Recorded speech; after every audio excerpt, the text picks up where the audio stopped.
क्या आप अपने जीवन में अपने अतीत को याद करते हैं? क्या आप अपने उस अतीत को याद करते हैं जब आपने प्रभु यीशु मसीह को नहीं पहचाना था? आपका जीवन प्रभु यीशु मसीह में आने से पहले कैसा था? क्या कभी आपने अपने बारे में इस बात को सोचा है कि प्रभु में आने से पहले मेरी जीवन शैली, मेरा व्यवहार, मेरा चाल चलन, मेरे मित्र, मेरे रिश्ते और मेरा व्यक्तिगत जीवन कैसा था? क्या कभी आपने अपने उस अतीत को याद किया है, या फिर आप अपने अतीत को भूल गए हैं? क्या हमें अपने उस अतीत को भूल जाना चाहिए कि हम प्रभु में आने से पहले कैसे थे? पौलुस अपने अतीत को नहीं भूलता है और प्रेरितों के काम की पुस्तक उसके 22 अध्याय और 4 पद में वो थोड़ा सा अपने अतीत के बारे में बताता है। और वो वहां पर इस प्रकार से कहता है, और मैंने पुरुष और स्त्री दोनों को बांध बांध कर और बंदी गृह में डाल डालकर इस पंथ यानी कि मसीह पंथ को यहां तक सताया कि उन्हें मरवा भी डाला। पौलुस यहां पर अपने अतीत के बारे में बात करता है और बताता है कि मैं अच्छा व्यक्ति नहीं था। आज जो वचन मैं आप लोगों के साथ बांटने वाला हूं, उस वचन में पौलुस जिन लोगों को यह पत्र लिख रहा है, उन लोगों को, उन लोगों से वो चाहता है कि वो लोग अपने अतीत को याद करें। और इस वचन के द्वारा वो आज यहां पर बैठे हर एक व्यक्ति से चाहता है कि वो अपने अतीत को याद करें। आखिर क्यों वो आपके और उन लोगों के लिए जिनको ये पत्र लिख रहा है अतीत को याद दिलाना चाह रहा है, इसके बारे में हम आज परमेश्वर के वचन से बात करेंगे। पिछली बार जब हम इफिसियों की इस पत्री पर अध्ययन कर रहे थे तो हमने इफिसियों उसका 2 अध्याय 1 पद से लेके 10 पद तक परमेश्वर के वचन में से अध्ययन किया था। और मैंने जब प्रचार किया था तो वहां पर मैंने 2 महत्वपूर्ण हिस्सों को उस वचन में से बांटा था। पहला हिस्सा था जिसमें मैंने बताया था the state of a person before coming to faith in Christ, मसीह में विश्वास करने से पहले एक व्यक्ति की अवस्था। और जो दूसरा पॉइंट, दूसरा जो पार्ट मैंने उस खंड में से प्रचार किया था वो ये था, God has given new life to believers through his grace. परमेश्वर ने अपने अनुग्रह के द्वारा विश्वासियों को नया जीवन दिया है। और आज जो खंड मैंने लिया है वो उस पिछले खंड का कंटिन्यूएशन है। अभी पौलुस की बात खत्म नहीं हुई है और अब वो आगे कुछ और बातों को मनुष्य के जीवन के बारे में बताना चाहता है। और आज कुछ महत्वपूर्ण बातें वो मसीह समाज की एकता के बारे में भी बात करेगा। जो मेरा आज प्रीचिंग का थीम है, अगर हम हमारे प्रीचिंग के थीम को देखें तो मेरा प्रीचिंग का थीम है God's divine plan for unity among his people. परमेश्वर की अपने लोगों के बीच एकता के लिए ईश्वरीय योजना। परमेश्वर ने विश्वासी लोगों में एकता बने रहने के लिए अतीत में एक योजना को बनाया था। और वो योजना क्या थी उसके बारे में हम आज बात करेंगे। लेकिन जो मेरा पहला पॉइंट है वो है, without Christ there is division. Without Christ there is division. Yeshu के बिना विभाजन है। यीशु मसीह के बिना अलगाव है। यीशु मसीह के बिना दूरी है। यीशु मसीह के बिना सेपरेशन है। और जब वो अपनी बात को यहां पर इस खंड में शुरू करता है तो वह इस प्रकार से कहता है, इस कारण स्मरण करो कि तुम जो शारीरिक रीति से अन्य जाति हो, जो लोग शरीर में हाथ के किए हुए खतने से खतना वाले हैं, वे तुमको खतना रहित कहते हैं। वो यहां पर शुरुआत में एक शब्द का इस्तेमाल करता है और वो है, इस कारण स्मरण करो। इंग्लिश में लिखा है रिमेंबर। लेकिन अगर यूनानी भाषा के अंदर जाएं तो जिस शब्द को वहां पर पौलुस ने इस्तेमाल किया है उसका अर्थ होता है रिकलेक्ट। मतलब कि उन बातों को जो अतीत में बीती हैं उनको इकट्ठा करो। उन बातों को जो अतीत में थी उनको याद करो। और उसके बाद वो 12 पद में अतीत को याद दिलाता है। वो आपके और मेरे अतीत को याद दिलाता है और वो इस प्रकार से कहता है, तुम लोग उस समय मसीह से अलग और इज़राइल की प्रजा के पद से अलग किए हुए और प्रतिज्ञा की वाचाओं के भागी ना थे और आशाहीन और जगत में ईश्वर रहित थे। वो यहां पर मनुष्य की अतीत के बारे में बात करता है। एक्चुअली जिन लोगों को पौलुस यहां पर ये पत्र लिख रहा है, ये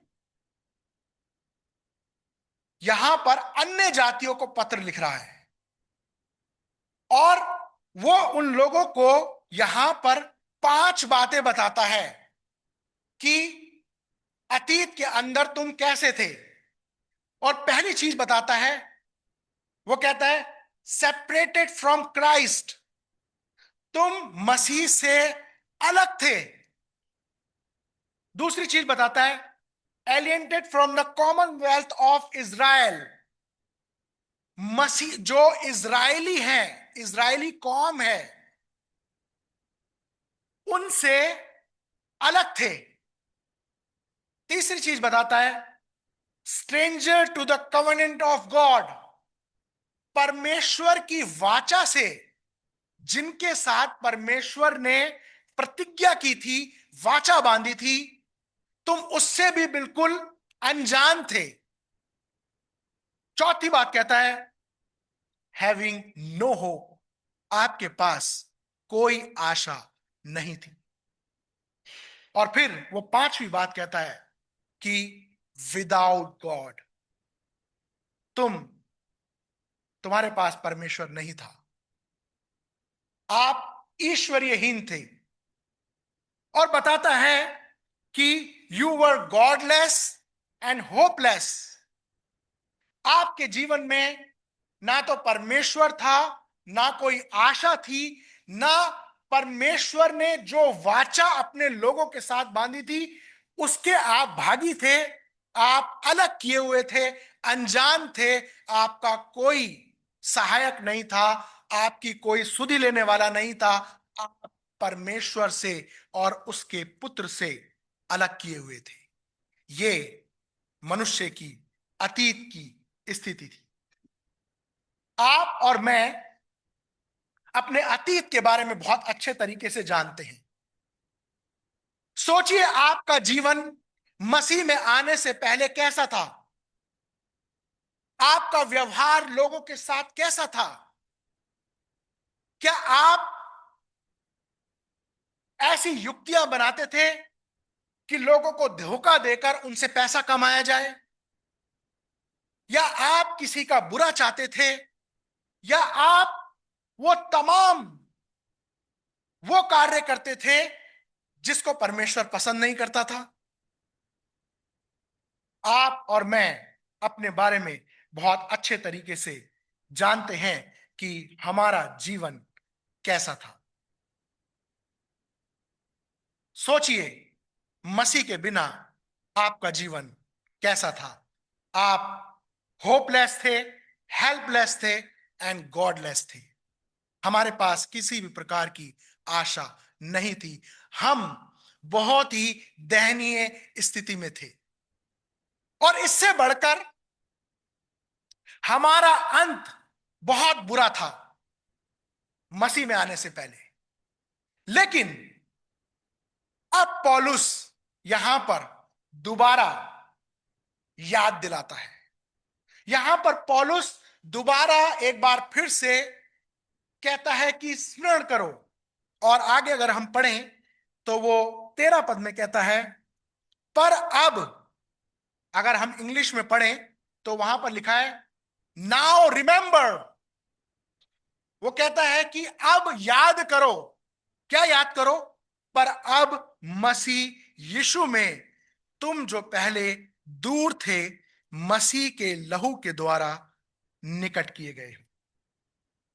हम मसीह में आने से पहले दूर थे।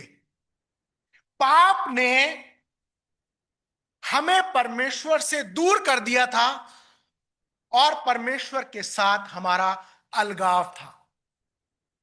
हम परमेश्वर से दूर थे, लेकिन परमेश्वर ने अपने पुत्र के द्वारा एक ऐसी योजना को बनाया, एक ईश्वरीय योजना को बनाया, ताकि वो हमारा परमेश्वर के साथ मेल मिलाप करा दे। अगर हम इस बात पर विचार करें कि कोई व्यक्ति परमेश्वर के पास कैसे आ सकता है, तो क्या कोई ऐसा कोई कोई ऐसी प्लानिंग है, या कोई ऐसे रिचुअल्स हैं, या कोई इस प्रकार की योजना है इस संसार में जिसके द्वारा मनुष्य परमेश्वर के पास आ सके? नहीं।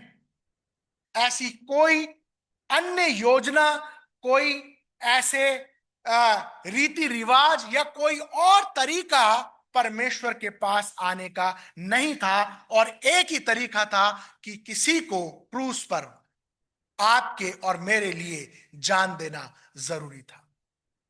वो कहता है कि पर अब मसीह यीशु में तुम जो पहले दूर थे, मसीह के लहू के द्वारा निकट हो गए। आपके और मेरे, हमारे और परमेश्वर के बीच में जो दूरी थी, जो अलगाव था, उसको दूर करने के लिए मसीह ने क्रूस पर अपनी जान दी, ताकि हम परमेश्वर के निकट आ सके। और पौलुस यहां पर इन लोगों को यही याद दिलाता है। वो कहता है कि परमेश्वर ने अपने पुत्र के द्वारा आपको परमेश्वर के पास लेकर आया है। तो क्या आपका जीवन वैसा ही है जैसा मसीह में आने से पहले था? क्या हमारे जीवन में बदलाव आया है?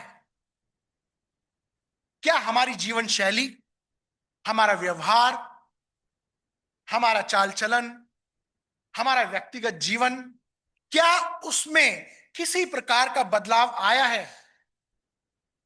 वो जानबूझकर यहां पर अतीत को याद दिलाता है, ताकि आप परमेश्वर को धन्यवाद करो, आनंदित हो, और उस अनुग्रह को पहचान लो जो आपके ऊपर हुआ है, क्योंकि इससे पहले हमारे जीवन में ना तो आनंद था, ना परमेश्वर का अनुग्रह था, और ना हम आनंदित थे।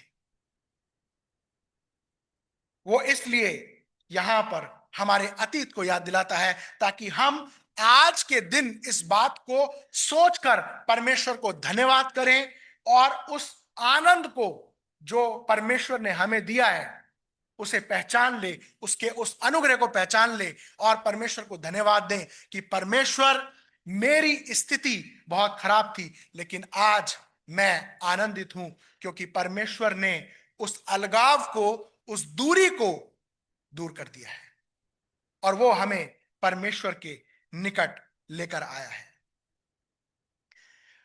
पौलुस, अगर हम 2 अध्याय उसके 6 और 7 पद को पढ़ें तो वहां पर वो इस बात को बताता है कि परमेश्वर ने हमारे लिए क्या किया है। अगर हम 6 पद से पढ़ें, लिखा है, और मसीह यीशु में उसके साथ उठाया, स्वर्गीय स्थानों में उसके साथ बिठाया, कि वह अपनी उस कृपा से जो मसीह यीशु में हम पर है आने वाले समय में अपने अनुग्रह का असीम धन दिखाए। ये बात जो यहां पर कही गई है, ये आप इस संसार में किसी अन्य योजना के द्वारा प्राप्त नहीं कर सकते, लेकिन ये केवल प्रभु यीशु मसीह के द्वारा ही आपको और मुझे प्राप्त होती है। और इसी बात को यहां पर पौलुस याद दिलाता है। उसके बाद सबसे महत्वपूर्ण चीज, हम विभाजित थे। हम मसीह में आने से पहले इस कलीसिया का हिस्सा नहीं थे। आपने अगर उस अनुग्रह जो हम पर हुआ है उसको पहचान लिया है तो आप सचमुच उस वाचा के भागी हो गए हैं। आपको परमेश्वर के पास लेकर आया गया है। अब आप स्ट्रेंजर नहीं हैं, आप एलियन नहीं हैं, आप अजनबी नहीं हैं। आपकी पहचान मसीह में बना दी गई है। आप अब आशाहीन नहीं हैं, बल्कि आपके पास परमेश्वर की आशा है। और अब आपका विभाजन नहीं है, बल्कि आप मसीह में एक किए गए हैं।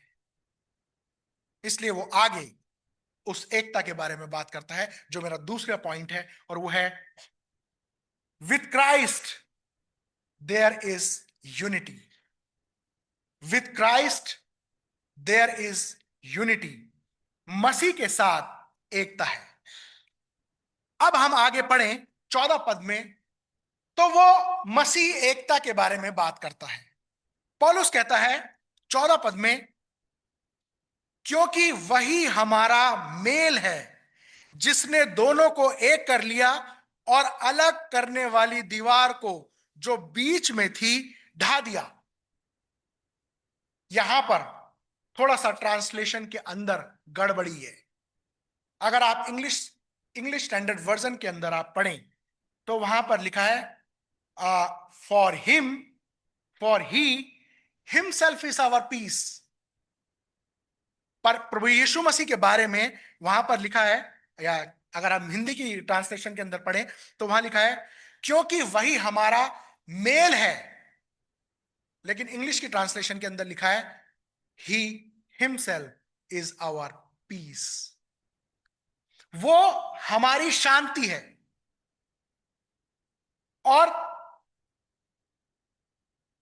प्रभु यीशु मसीह के बारे में पौलुस कहता है कि वो अपने आप में हमारी शांति है। यशाया अपनी पुस्तक में यीशु मसीह के बारे में लिखता है, इस पत्र के लिखने के लगभग 800 साल पहले वो लिखता है कि उसका नाम अद्भुत युक्ति करने वाला, पराक्रमी परमेश्वर, अनंत काल का पिता और शांति का राजकुमार रखा जाएगा। पौलुस यहां पर कहता है ही हिमसेल्फ इज पीस। और ये जो इस बात को यहां पर कहता है कि ही हिमसेल्फ इज पीस, कि वो अपने आप में शांति है, तो वो यहां पर क्यों उस शांति के बारे में बात कर रहा है? वो क्यों यहां पर बता रहा है कि मसीह अपने आप में शांति है? जहां पर मसीह है वहां पर शांति है, और जहां पर शांति है वहां पर यूनिटी है, वहां पर एकता है। वहां पर जहां पर प्रभु की उपस्थिति है वहां पर शांति है। आप अपने जीवन के बारे में आज सोचिए, क्या आज आप किसी बात को लेकर दुखी हैं? क्या आप अपने जीवन में अकेला महसूस करते हैं?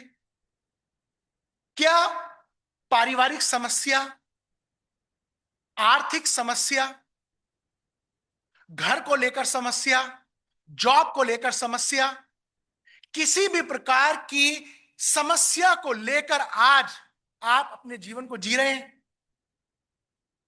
पौलुस कहता है he himself is our peace. Yeshu मसीह हमारी शांति है। जब हम उस प्रभु को पहचान लेते हैं और उस प्रभु को अपने जीवन में जगह देते हैं तो वहां पर शांति स्थापित होती है, वहां पर एकता स्थापित होती है, वहां पर यूनिटी स्थापित होती है। लेकिन इससे बढ़कर पौलुस यहां पर क्यों इस शांति की बात कर रहा है? अगर हम इस पद को दोबारा पढ़ें तो इसके अंदर बहुत महत्वपूर्ण बात लिखी है। वो कहता है क्योंकि वही हमारा मेल है जिसने दोनों को एक कर दिया। जब मैं इस खंड को पढ़ रहा था तो मैं बहुत धीरे धीरे एक एक शब्द को, इस खंड को मैं पढ़ रहा था, तो ये बात मेरे सामने आई कि उसने इन दोनों को एक कर दिया। तो मैं सोचने लगा कि ये दोनों किनके बारे में बात हो रही है, और फिर मैंने इस खंड को फिर से ऊपर से पढ़ा और मुझे इसका उत्तर इसी खंड में मिला। यहां पर दोनों के बारे में, किनके बारे में बात हो रही है? यहूदी और यूनानियों के बारे में बात हो रही है। अगर हम 2 अध्याय और उसके 11 पद को पढ़ें तो वहां पर इस प्रकार से लिखा है, इस कारण स्मरण करो कि तुम जो शारीरिक रीति से अन्य जाति हो और जो लोग शरीर में हाथ के किए हुए खतने से खतना वाले कहलाते हैं वे तुमको खतना रहित कहते हैं। पौलुस यहां पर 2 प्रकार के लोगों के बारे में बात कर रहा है, और वो कौन कौन है? एक खतना वाले लोग हैं जिनका खतना हो चुका है, और एक खतना रहित है। ये खतना वाले लोग कौन है? ये खतना वाले लोग यहूदी लोग हैं। परमेश्वर ने अब्राहम से ये वाचा बांधी थी कि उसके घर के प्रत्येक जो मेल मेंबर्स होंगे उनका खतना होगा, और ये परमेश्वर की वाचा का एक चिन्ह होगा। तो ये यहूदी लोग खतना वाले थे, और खतना रहित ये लोग किनको कहते थे? जो अन्य जाति थे। यहूदी लोग घमंड करते थे इस बात का कि वो खतना वाले लोग हैं, वो परमेश्वर की वाचा वाले लोग हैं, वो परमेश्वर के चुने हुए हैं। परमेश्वर ने उन्हें अपनी प्रजा करके संबोधित किया है। परमेश्वर ने उन्हें प्रतिज्ञा की प्रजा कहा है। परमेश्वर ने उन्हें स्पेशल पीपल कहा है। उन्हें इस बात का घमंड था, और वो इसलिए अन्य जातियों को अपने सम्मुख कुछ नहीं समझते थे। मसीह के आने से पहले इसी प्रकार का डिवीजन, इसी प्रकार का विभाजन यहूदी और यूनानियों के बीच में था। यहूदी लोग कहते थे उद्धार हमें मिला है और यहूदियों के समाज से हटकर किसी का उद्धार नहीं हो सकता। उनका यह मानना था कि हम अब्राहम की संतान हैं, हमारा उद्धार हमें विरासत में मिला है। ये जो लोग हैं अन्य जाति, ये हमारे सामने कुछ नहीं है। परमेश्वर ने इजरायलियों को इसलिए चुना था कि इनके द्वारा अन्य जाति लोग परमेश्वर के परिवार में शामिल हो। लेकिन इनकी सोच परमेश्वर की योजना के विपरीत थी। ये नहीं चाहते थे कि कोई इस समाज में जुड़े। आपको याद होगा सामरिया लोग, बाइबल के अंदर जिक्र है। सामरी स्थिति के बारे में आप लोग जानते हैं। सामरी लोग यहूदी हुआ करते थे, लेकिन असल में यहूदी लोग थे, वो सामरी लोगों को पसंद नहीं करते थे और उनके साथ किसी भी प्रकार का रिलेशनशिप नहीं रखते थे। यहूदी लोग अपने आप को सर्वश्रेष्ठ मानते थे, जिसके कारण परमेश्वर के लोगों के बीच विभाजन था। और परमेश्वर के वचन में क्या लिखा है? यहां पर लिखा है, क्योंकि वही हमारा मेल है जिसने दोनों को, किन्हें? यहूदी और यूनानी दोनों को एक कर लिया और अलग करने वाली दीवार को जो बीच में थी ढा दिया है। उसने यहूदी और यूनानी दोनों के बीच में जो विभाजन था उनको शांति स्थापित करके समाप्त कर दिया। अब कोई ना तो यहूदी है, कोई ना यूनानी है, ना तो कोई दास है, ना कोई स्वामी है, ना कोई अन्य जाति है। परमेश्वर की दृष्टि में हर एक विश्वासी बराबर है।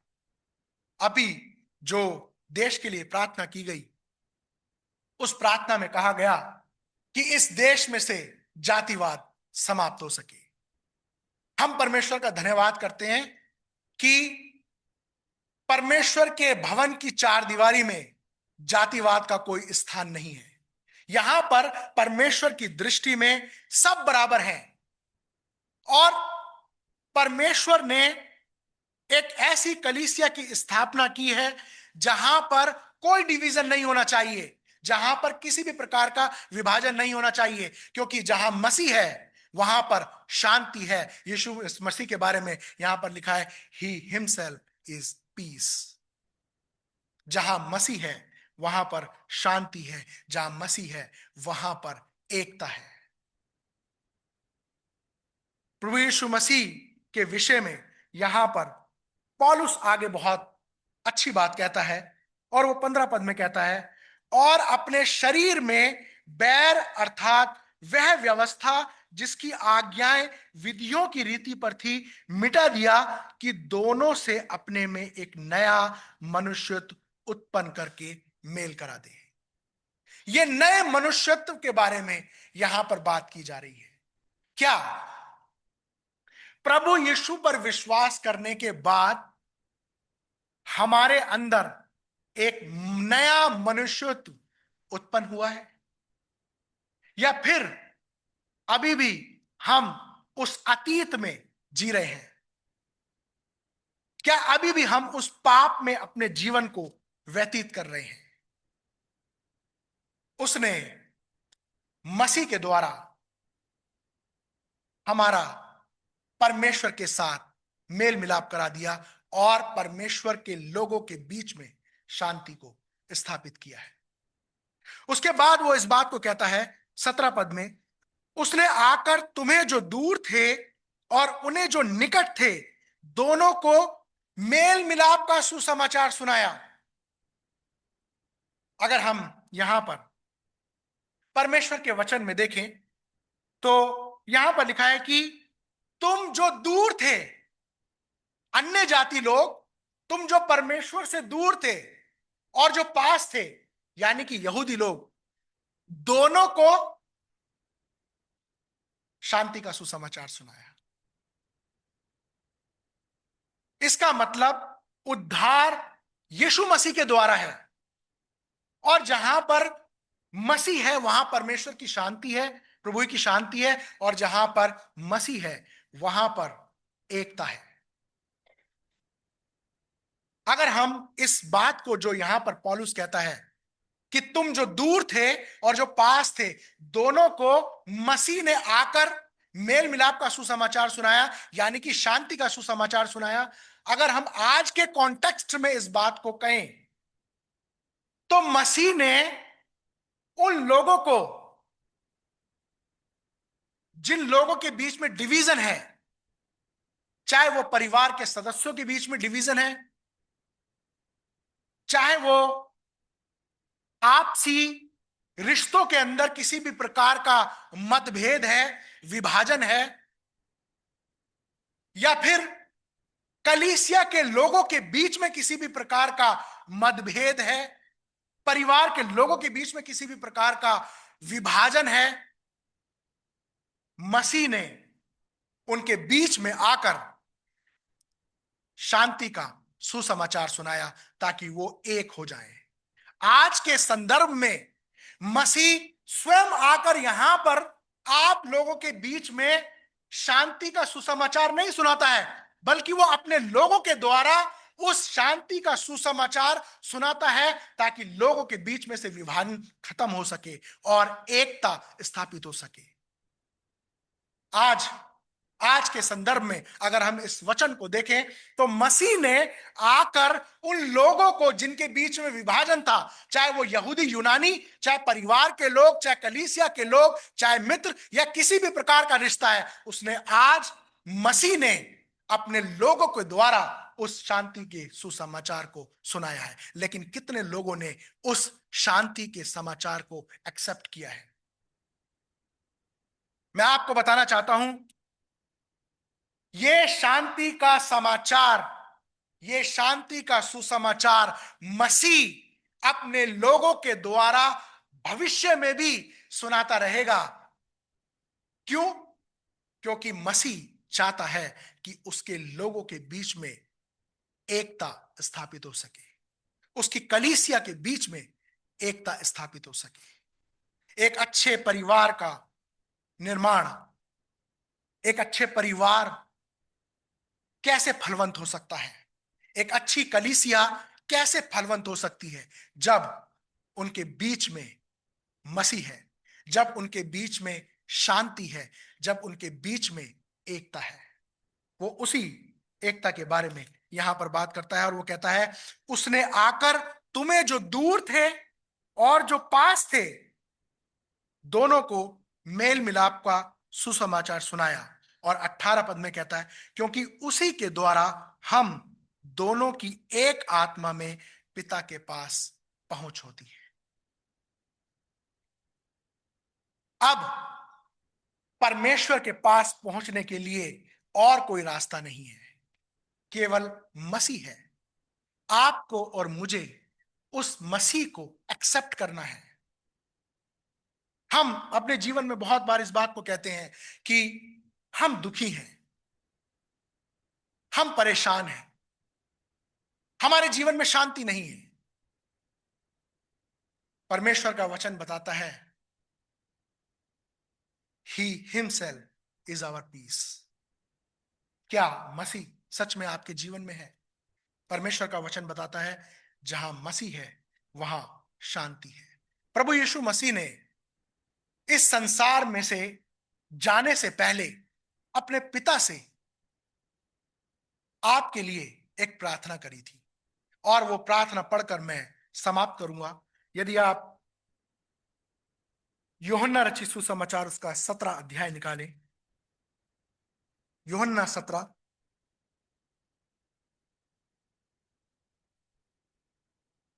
और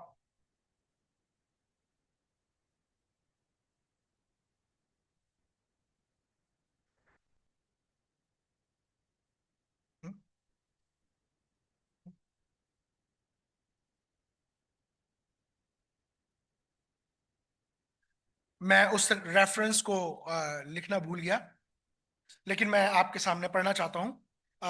वहां पर प्रभु यीशु मसीह इस प्रकार से अपने पिता से प्रार्थना करते हैं, पिता, जैसे तू और मैं एक हैं, वैसे ही ये भी एक हों, ताकि संसार ये जाने कि तूने मुझे भेजा है।